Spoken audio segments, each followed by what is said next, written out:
Hey, just a reminder before we get into the video, I have a fan comic, a He-Man Masters of the Universe fan comic. I've got 6 volumes, 6 graphic novels. These are 1, 2, and 3. I have 4, 5, and 6 available as well. They're graphic novels, each one.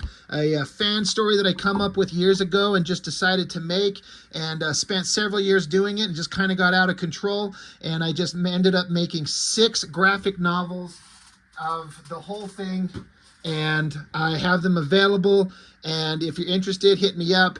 I also have a sketchbook available, black and white figure drawings, female figures, some adult content in there, just a sketchbook that I put together. And also something I keep forgetting to mention to anybody is that I have copies of this series. It's called Ghost Agents. This is a series, you can Google them and find out who and what they are, but they had me contribute to one of their books, this book, and I did a 6-page, 8-page story. I can't remember what it was. Inside here, it's a beautiful newsprint. I've never thought I'd ever have the opportunity to see my work printed on beautiful newsprint. So there's this short story that I drew, written by our writer Rocco Jerome. This is in here along with several other short stories. It's some pretty incredible stuff, and I have about 5 or 6 copies of these left. I was given a pile of these to be able to sell to people. There's also a backup story of the Metropolis series, if you remember from the movies. Some really incredible artwork in this thing by a lot of other talented people doing a lot of fantastic stuff. These are pretty shockingly interesting, and I have to say that this art reprinted on newsprint looks fabulous, and I was lucky enough to have the opportunity to be part of it. So I still have a few copies of this thing left. So if you're interested in any of these, message me on Instagram, on Facebook, anything, and hit me up, and we'll see about getting you a copy of these things. So that is all I've got for now, so on to the video. Hey, thanks for joining me. Who remembers the Ultimate line, specifically the Wolverine versus Hulk miniseries? Obviously, most of you out there are going to remember the Ultimate line. I don't think I've covered any of it yet. I am going to get to it. The only ones that were really good, in my opinion, are the Ultimates, which is just basically the Avengers, the first 2 volumes. Oh, that's right. I've covered volume 3, where Joe Mad drew it, but I only covered it because Joe Mad drew it, and they kind of made like the worst comic book ever made in the history of Marvel. But we just kind of pretend that volume 3 of Ultimates doesn't exist. But the first 2 volumes were really good. It's some of my favorite comics ever. I can't wait to get to those. And then Ultimate Spider-Man by Bendis and Mark Bagley, fantastic series. And then, secondary to those, there was Ultimate Fantastic Four, which was kind of okay, and Ultimate X-Men, which I was kind of excited for. I felt like it had some potential to start, but long story short, I felt like it took the X-Men and removed all the heart and soul and made every character just kind of an unlikable piece of shit. Heroes, villains, everything. I just didn't like any of them. And it just it seemed like to me like it become a book where they could just see, like, how could we take these characters that had some of the most amazing storylines in the history of comics and make them just the most unlikable assholes. That's my memory of it. We'll get to it later. But this is Wolverine versus the Hulk, but this is the Ultimate Universe versions of them. So they're superficially similar to their regular Marvel Universe counterparts, but they're different. Wolverine in this series is most like his regular Marvel Universe counterpart, at least in this story. Hulk is very different. He is a big green rage monster, but he's very different. And we'll get into that. This is a 6-issue miniseries. I figured we're going to look at issues 1, 2, and 3 today, and then we'll get to the final 3 in short order, just to kind of spread them out a little bit. Hold on, I see this little light reflecting off my table here. I got to shut my door.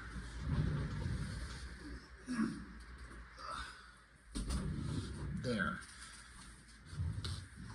issue 1. So, written by Damon Lindelof. Is that the guy who wrote that island TV show, Lost? I had to think. I've never watched that show. I watched the first episode and didn't see the fucking appeal. And then it just blew up and was everywhere. And then, kind of like Game of Thrones, which I watched the first season, everyone feels like it shit the bed at the end, so I just don't care to ever watch it, just so I could get into it and then watch it die a slow, horrible death. Not interested. But this Damon Lindelof, this guy, I don't know much about him, except that it seems like his name carries with it a reputation of shit. Like shit hack writing garbage. That may not be true. It may not be fair. I don't know. I just know that out in the wider kind of pop culture critique world, that name seems to carry a weight of it or with it that is not favorable. But I don't know. How is this series? How did these books kind of shape up to be? Well, I've only kind of reread the first 3. I dug all 6 out because, like I said, I figured I was going to look at the first 3 right now. I gave him a reread, and it's okay. It's not bad. It's fine. There's certainly been worse stuff. You know, sometimes you look at these things and you're like, do we just want to see these two just fight and just get at it and tear each other apart for however many issues? Or do we want to have this long, protracted, drawn-out, nonsensical story? I don't know. Because, again, it's a 6-issue miniseries, so does a Wolverine Hulk story need to go 6 issues? I don't know if it's the case anymore, but there was a long, long stretch of time where everything made in comics, especially from Marvel, was what they would call written for the trade. Meaning, as I understand it, the trade collections of these books were where the money was. So they wouldn't let a writer write just a single issue or a 2 issue. Like, you have to write multiple issues because we want to collect it into a thick book and sell it in other markets. And so a lot of these stories felt decompressed, stretched out, and unnecessarily long. So then that becomes kind of a struggle to pad out all these stories to validate their existence. It kind of becomes a mess. I'm not saying that's the case with this. There was something that I did remember, and I had to check, that I do remember that was kind of like, to my mind, the most famously popular thing. Not popular, but what do people remember most about these? Well, if you look at issue 1 and the publish date in it, February of 2006. Issue 2 is like April of 2006. Issue 3, May of 2009. This thing got delayed like 3 years. How the fuck does a writer can't find the time to finish the Wolverine Hulk comic? 3-year gap between issues 1 and 2, and then 3, 4, 5, 6. So that's what I remember most about this thing, was the unbelievable wait. And it's like, is it going to be worth it? I don't know. Lionel Francis Yu. I've always been wondering if I've been pronouncing his name right. I've been a pretty big fan of his work for a long time. He's got a style about him that's kind of a weird combination of, I see some Whilce Portacio, I see some Mark Silvestri. You know, he's got a definitely interesting style, big visual, awesome kind of approach to art. Really, really good. But then sometimes it doesn't feel like it's quite connecting. It depends on the project and what he's doing. He's a very talented guy, done a lot of neat stuff, and his work in this is pretty good. It looks like it's just drawn at least issue 3 for sure. I'm trying to look. It might be just shot straight from his pencils. He does some pretty clear pencil work. And it's not usually my favorite. I don't usually like just pencils and then they color it. Lionel Yu, it sometimes it works. And sometimes with the way that they can adjust levels on these books, it's hard to tell if it's just pencil or they just darkened it up so much that it looks like a really dark. The pencil line starts to look like an ink line. It's not very clear in issue 1, but by the time we get to issue 3, it is extremely obvious that it's just pencil. But it still kind of works. Also, Dave McCaig, I kind of forgot about him as a colorist. I haven't seen his name in a while. I don't know what he's doing, but I remember seeing his coloring on a lot of stuff, and I remember liking it. I feel like the colors in this stuff look good. But to the book's credit, it starts out getting your attention. Wolverine, his eyes, they're opening up. He's like, oh my God, I can't feel. Like he's saying, I can't feel something. So there's Wolverine's bloody ass body. You only see his upper body. And then the double page spread, Hulk ripping Wolverine in half. Just splitting him apart. Now that is pretty damn impressive. That looks really good. All the detail. Lionel Yu, he puts in all the details. And then again, the coloring. They're in a snowy mountain. Some artists like to use snowy mountains as an excuse to get away with drawing bullshit and avoiding backgrounds, but especially snowy backgrounds. But Lionel Yu, 1, he doesn't write the script, so he's not dictating where the story goes. And 2, Lionel Yu can draw backgrounds of all types everywhere. I remember as a younger guy back, what did I say, 2006 when this was coming out, I was like, you can't rip Wolverine apart. His skeleton is adamantium. I was like, this is stupid. It's unbreakable. This is the whole point of what how sturdy he is. But then somebody had to point out to me, and I guess when you stop and think about it logically, sure, the only way he's being ripped apart is this is ripping apart his spine, where you've got his upper rib cage and then his lower pelvis, and the only connective parts of his skeleton is his spine, right at that flexible joint area, right? Yeah, his spine can be covered in adamantium, but the connections, the tendons and the neural tissues and whatever the hell it is that, are in the spine for the nerves and stuff to let the brain control the legs, that is not adamantium, it's just flesh. So yes, you can in fact rip Wolverine apart. In fact, you should be able to rip his arms off. You can rip any of your bones. The bones are covered in metal, but the soft tissues in between the joints are not unbreakable. So when somebody explained that to me, I was like, oh, yeah. All right, well, understood. Now we can move on. So it starts out, Wolverine getting his ass ripped in half. Okay, so there he is just sitting there. He says, that's not supposed to. And then even he says, unbreakable. Well, there goes that. Like even stupid Wolverine doesn't understand. Great shot. I love the mountains. I'm guessing that Lionel Yu drew those mountains, but the colorist, I thought he did a fantastic job on the coloring there. But anyway, he's like, all right, well, I guess I'm not unbreakable. He's got just half his body. He's sniffing the air. He's like, he can smell his legs. He knows where they are. They're 4 miles away. So now he's pissed that Hulk threw his legs 4 miles away. But he didn't just throw them 4 miles horizontally. He threw them up the mountain. So Wolverine, with no legs, has to climb with his claws up a mountain to go get his legs.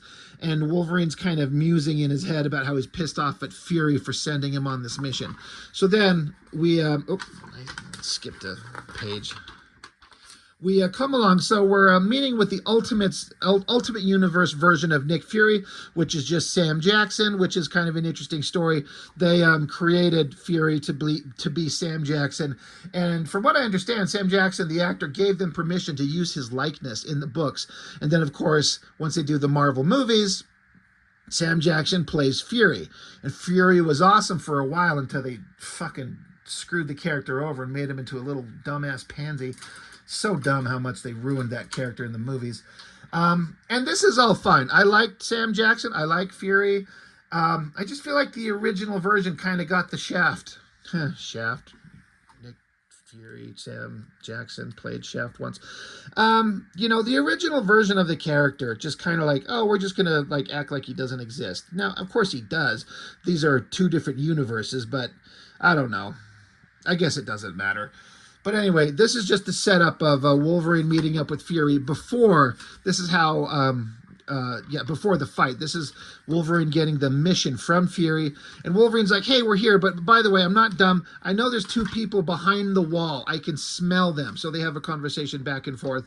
And Wolverine's even asking him, like, oh, am I here because I'm here because you either want to send me on a mission, you want me to do something, or I'm in trouble.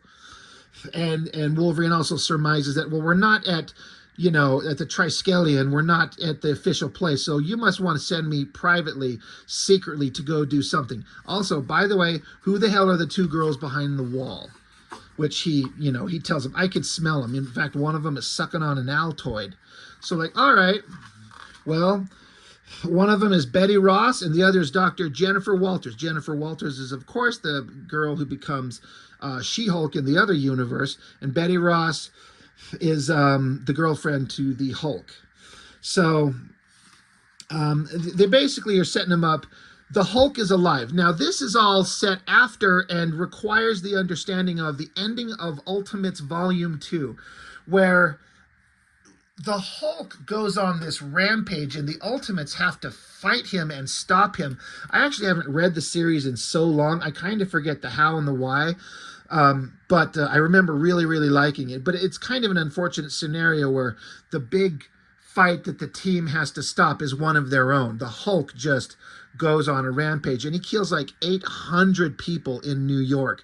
And so the Ultimates captured him, strapped Banner unconscious to a nuclear bomb or something like that on a decommissioned ship of some type in the middle of the ocean and detonated it, blowing it up to kill the Hulk.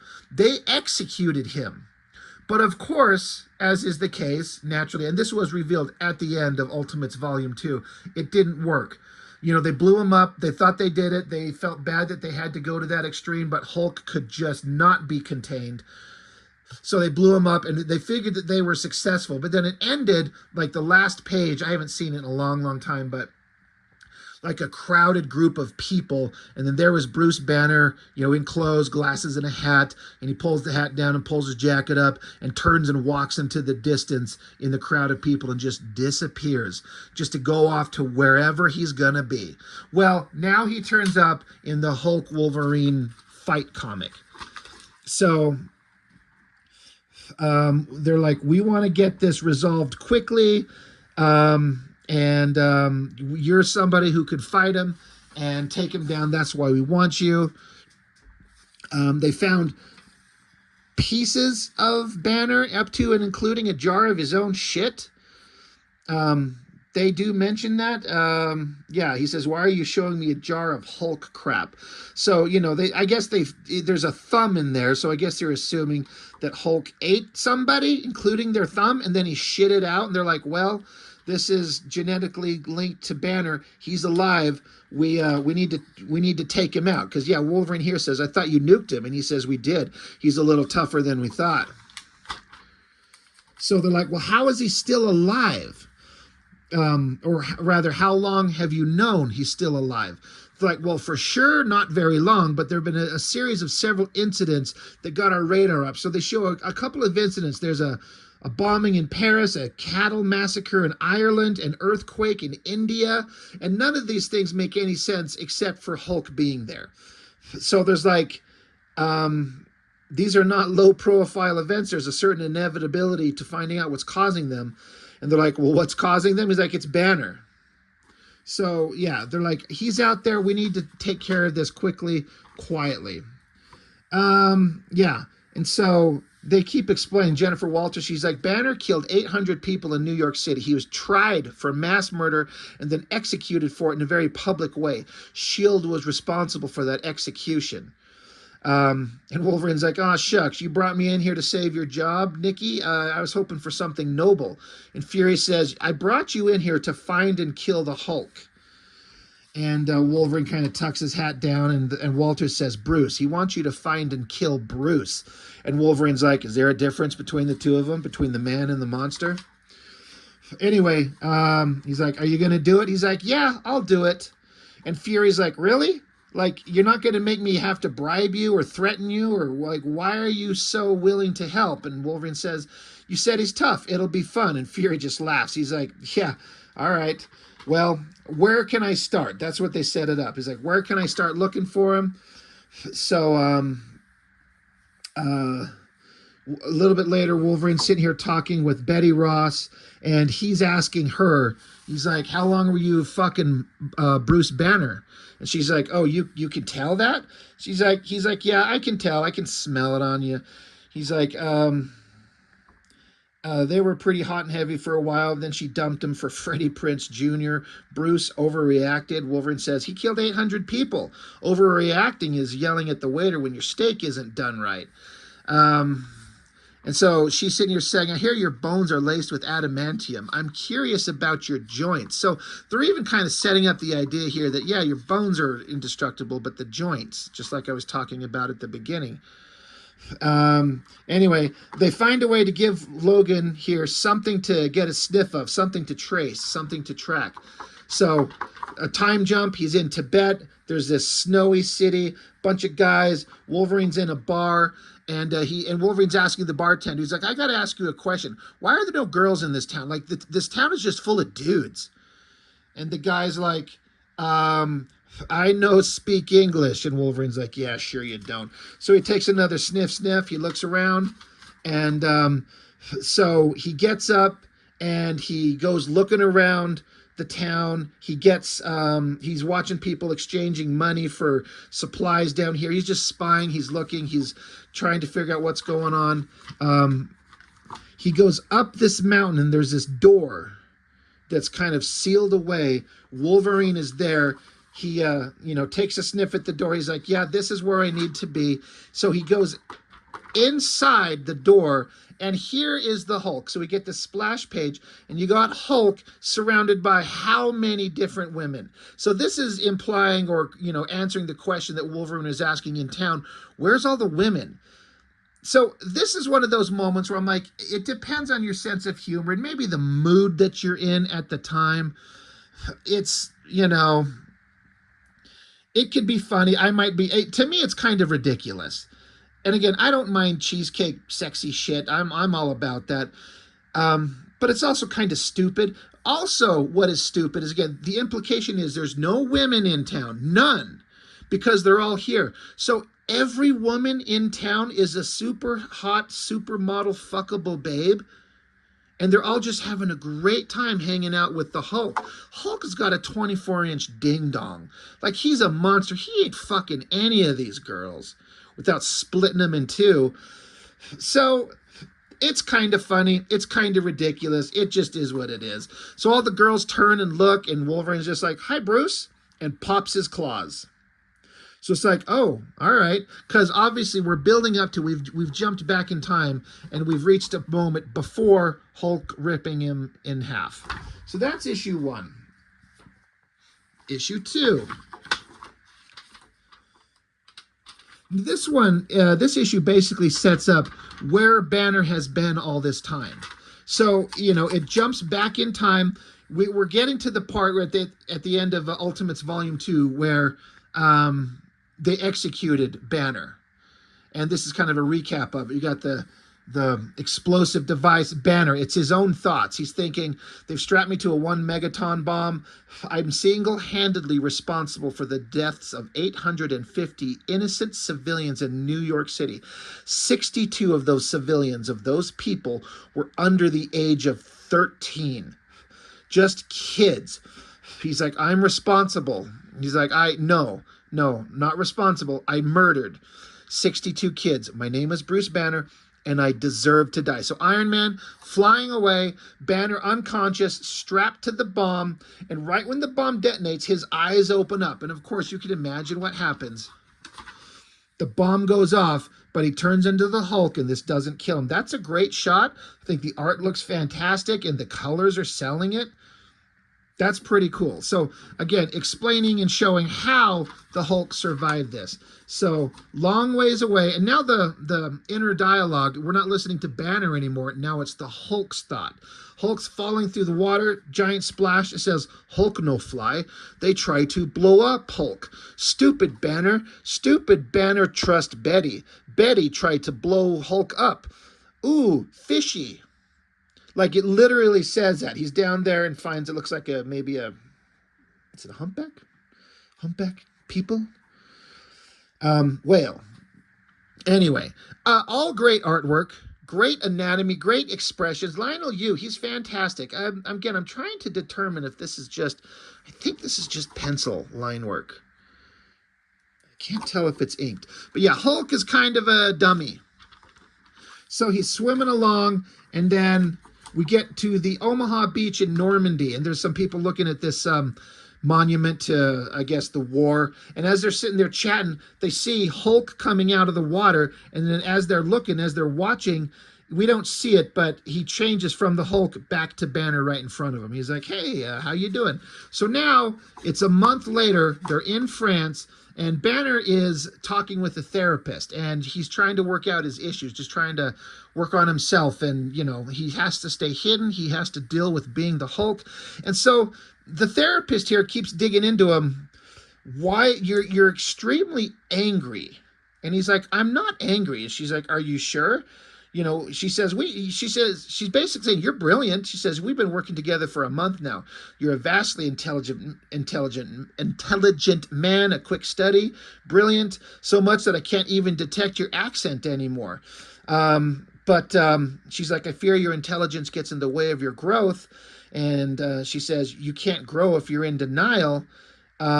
So she keeps kind of pushing on that, you know, that you're angry and you need to not be angry. You're mad at this girl, Betty, for what happened to you. And you might be calm, but inside you're pissed. You're angry. And then she says, are you afraid she'll say that you're impotent, David? So that's an element that's kind of coming up. So Hulk doesn't like that. So he blows up and throws things out the window. Hulk name not David. Hulk no impotent. Hulk no angry. Now, in issue 1, when they were explaining how and why they think that the Hulk is out there, they were showing that there were incidents in Paris, in Ireland, and India. That is what we're seeing. This is the Paris incident. And so the implication that Hulk or that Banner or Hulk is impotent set him off. He turns into Hulk and goes on a rage. Great artwork. Now we're a month later. Banner, he keeps trying to call Betty, and he wants to call her and tell her that he's alive, but he can't bring himself to say anything. That was established when he was talking with the therapist. She asked him, what'd you do? Did you try and call her? He's like, yeah. What'd you say? He's like, I just hung up. So he's trying it again. She answers, but he doesn't say anything, and he's just pissed. There's rage in his eyes. So now he's in Ireland, and so he's talking with these 3 Irish guys. He's trying to hide out in Ireland. What's funny or interesting is that he gave himself a secret name, you know, because you have to go under an assumed name. You can't call yourself Banner. So all these Irish guys call him Bixby, as in Bill Bixby, the actor who played the Hulk. But anyway, they're sitting there asking him, they're kind of making fun of him because they basically find out that Banner is a vegetarian, and they laugh at him for that. You know what they say about men who don't eat meat? So that pisses the Hulk off. Hulk's like, what they say. You tell Hulk what they say. Tofurkey, not funny. So Hulk goes on this rampage. Looks like he rips the arms off these guys. Like he kills the guys, and then he starts eating the cows raw. Great artwork. And again, it's like this silly over-the-top humor. But it's like, it's also Hulk killing people. So he's not a sympathetic guy. Like, it's not his fault that he turns into the Hulk and becomes a big green rage monster. But again, it's trying to be humorous. I don't know if the balance works. Anyway, 1 month later, now he's in India, like was set up before. He's looking around. He's trying to call her. Again, for the third time, he's trying to call her, but then a man answers the phone. And a man answering Betty's phone, oh shit, you think that's going to set the Hulk off? Yeah, it did in a big way. In fact, we don't even get to see it. So then Banner, he's up the mountains. He finds this secret hideaway place. He knocks on the door. The door creaks open, and wise old Tibetan monk man or something like that. They smile and look at each other and like, hey, basically like, well, how'd you find us? How'd you get here? He's like, well, you have a good mule. The mule made it all the way up here. He's a good one. Most mules turn around or die. And just as they say that, the mule drops down and dies. Again, supposed to be funny. And the old man's like, well, at least he served his purpose. So Banner's like, I'm looking for I don't know if I'm going to say this right, the Panchen Lama, like the Dalai Lama, but this is the Panchen Lama. And they're like, oh, you're looking for him, right? I'm like, all right, why? He's like, oh, I think he can help me. He can cure me. And so the little old man's like, what makes you think he can do this? And Banner's like, he's supposed to be the wisest man on earth. And he says, you flatter the Panchen Lama. So Banner's like, wait, is this a Yoda thing? And the guy's like, a Yoda thing? He's like, you play dumb. You talk about him like he's another person, but you're the Panchen Lama? And the little old man's like, no, I'm not the Panchen Lama. My name is Steve. He's like, would you like a hot cocoa? So again, humor, funny. But they go inside, and this young punk kid is the Panchen Lama.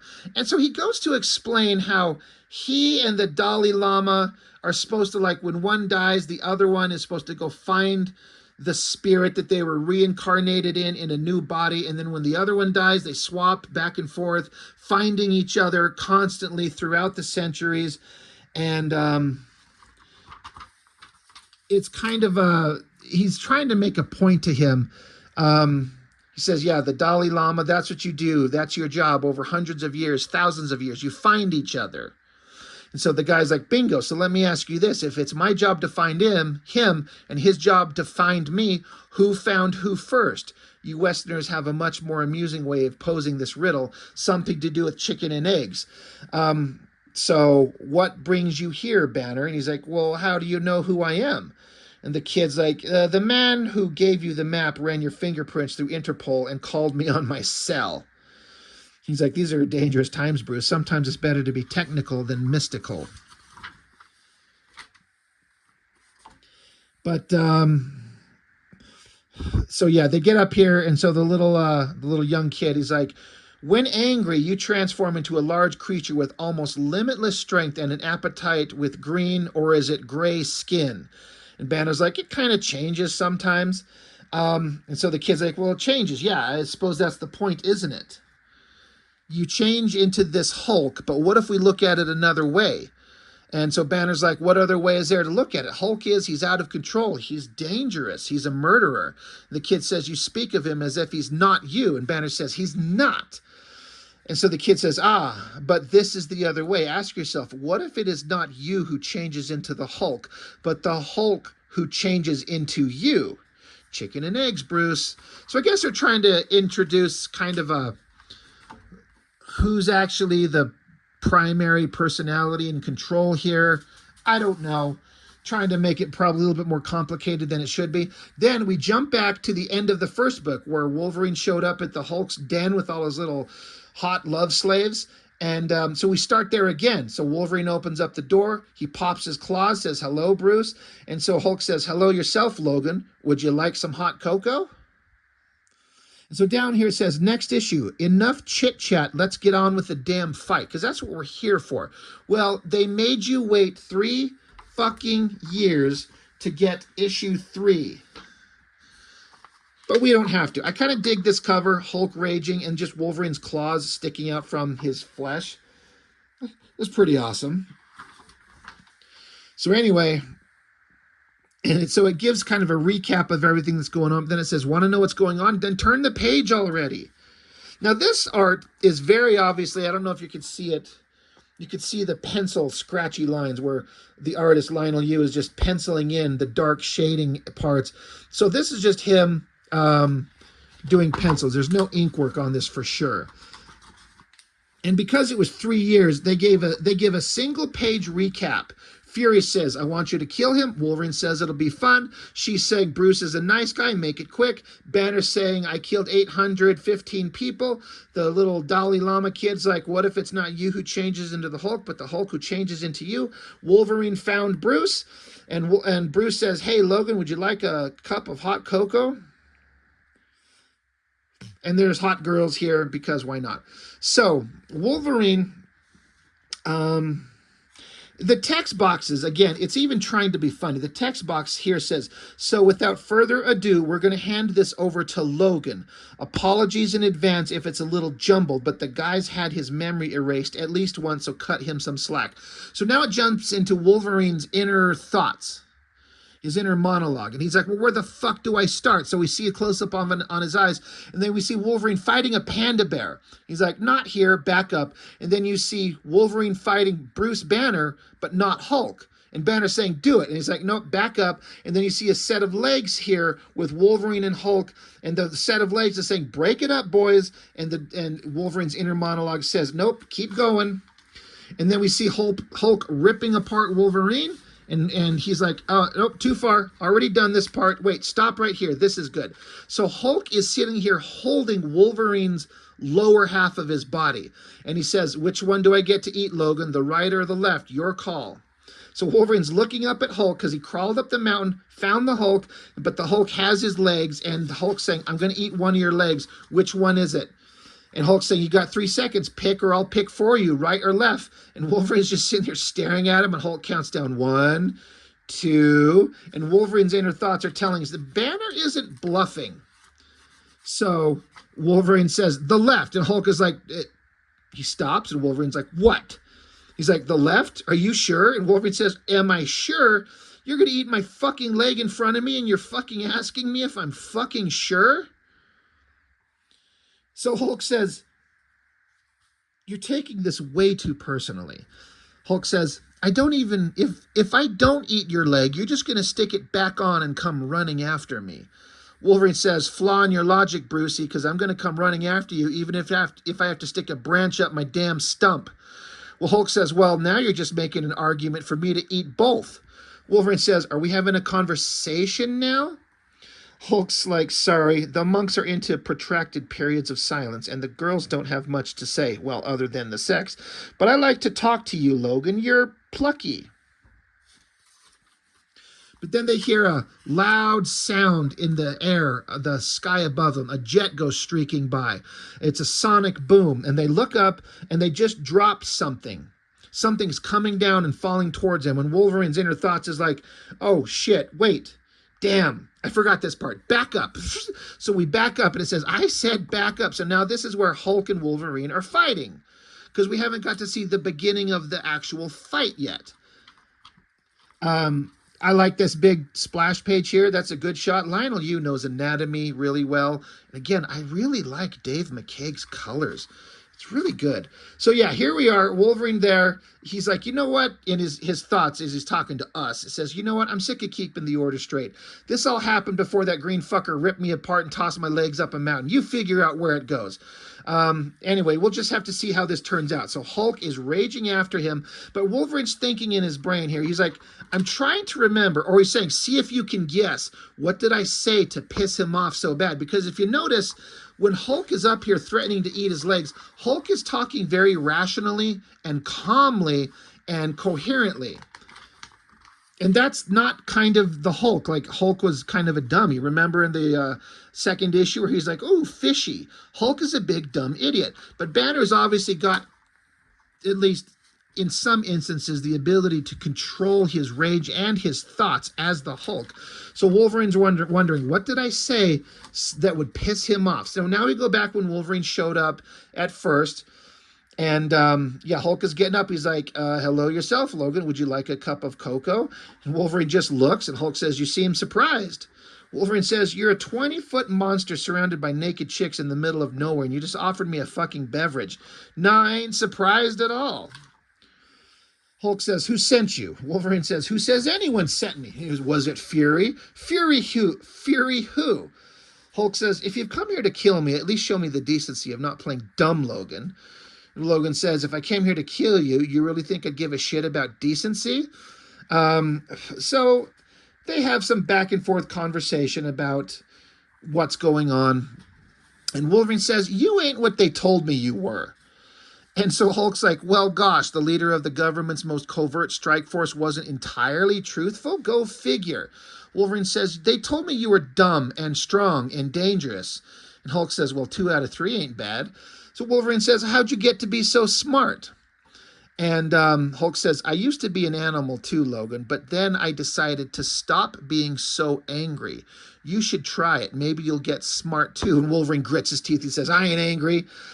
Hulk says, "No, you've agreed to kill a complete stranger. That doesn't strike you as a need to use violence to compensate for your own lack of family, of identity, of love." So again, the idea is, the implication is that Hulk, now that he's just learned to calm down and not be angry, he's got control over his mind. So Wolverine says, "You keep talking like you know me, like we met before, like you know why I'm here and what I'm supposed to do. You don't know me, Skirty. You don't know nothing about me." Hulk says, "I know what was in the file Fury gave the Ultimates when he ordered Stark and Rogers to liquidate you should Xavier ever withdraw his protection." And Wolverine's like, "You're lying." He's like, "Am I?" So Wolverine says, "Well, let me ask you something, Mongo. You know so much about love. Is that why you want that? Is that why that Betty chick wants you dead?" And then Wolverine's inner thoughts say, "Nope, that ain't what I said to piss him off." But Hulk, he's like, "What?" And Wolverine continues, says, "I mean, she's hot and all, but she must have had you by your little green..." And Hulk cuts him off. He says, "Leave." Wolverine says, "Excuse me?" And Hulk says, "Leave. Tell them you couldn't find Hulk." And Wolverine's like, "Do you just refer to yourself in the third person?" And Wolverine's inner thoughts say, "Nope, that wasn't it either. Try again." So Wolverine's like, "Oh, you ain't so smart now that I'm talking about your lady friend. You're losing your cool, Brucey. What was that about being an animal?"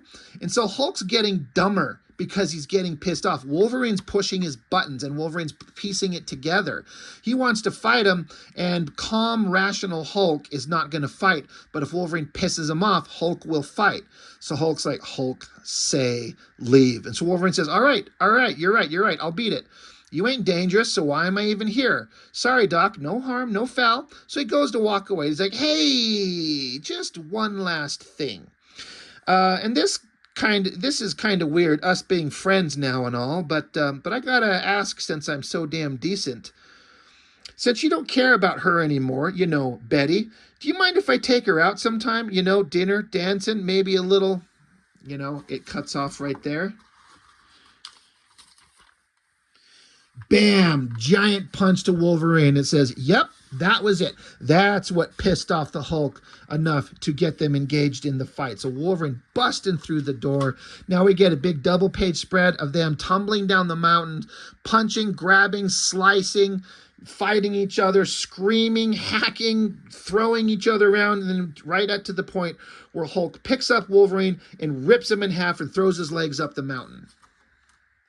Which brings us along nicely and neatly to where we kind of started out, where Wolverine was cut in half. He's climbing up the mountain, and the text says, "All right, enjoy that. Good for you. You've already seen the rest." So now we're up here, Hulk saying, "Which one do I eat?" And then the jet shows up, and the jet dropped something, and we see a figure following. It's got some tits. So we're like, oh, all right, well, it's a girl. So it falls, slams into the mountain, big explosion. They both look. And then the silhouetted shot of a figure says, "Break it up, boys." Wolverine in his little half body says, "Who the fuck are you?" And she says, "I'm Plan B." So She-Hulk. She's there. Pretty good shot. And that's the end of issue 3. So that's where we're going to end it. We'll look at the last 3 here shortly. I got to be honest, I don't remember how this damn series ends at all. Yeah, I don't remember where it goes. I'm actually kind of curious. But all in all, I guess it's interesting enough. There's humor. It's kind of lighthearted and over the top. Some of the humor could be thought of as stupid, kind of dumb. But it's fine. I guess it's fine. I guess I have to be honest. And like my memory of it, that it was kind of dumb and I didn't enjoy it. I was also pissed off at the 3-year wait. But reading it now, like, okay, they're not wasting too much time. They get into the inner thoughts and kind of motivations of the characters enough. And then there's some over the top action and violence. It's kind of fine. So, I don't know. So far, I'm kind of enjoying it more than I thought that I would. But yeah, Ultimate Wolverine versus Hulk. We'll look at the follow up end of it here soon enough. But that's all I got on this one. Thanks for watching. I'll see you next time.